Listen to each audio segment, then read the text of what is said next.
the new Avatar movie called Avatar Aang. I do not know if it is because I have seen so much in my life movies, animation, anime, but this thing was predictable to the core.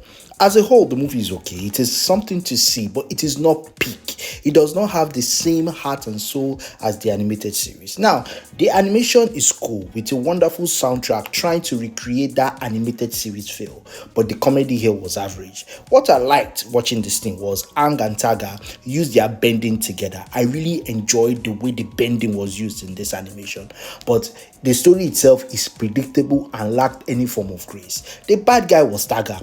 Trust me, this is not a spoiler. The movie is that predictable. Of course, I knew it was him. It was too easy to guess. Before he even tried to kill someone from the denied, I knew something was up. And I was hoping, honestly, to be wrong. But the more it carried on, the more sure I got. And as you would expect from things like this, Ang, instead of listening to his friends, went along with this newbie because the guy was an airbender who had been sealed for 5,000 years. Now, the rest of the crew, Sokka, Katara, Zuko, and Toph, barely did anything in this movie, and the way the movie dumbed down their power was too obvious and annoying. Are you telling me Katara, Zuko, and Toph, people who have been bending for years, could not take down a group of people who only got their bending like hours ago? They were barely hanging on when they were taking on these people, and the way Taga defeated all of them at the same time, it felt like the movie dumbed down their bending just to make the plot work.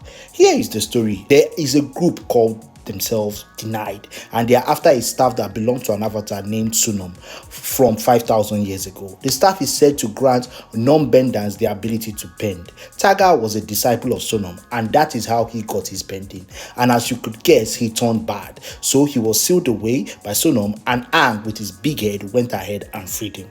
So if you've seen this thing, come and tell me what you think.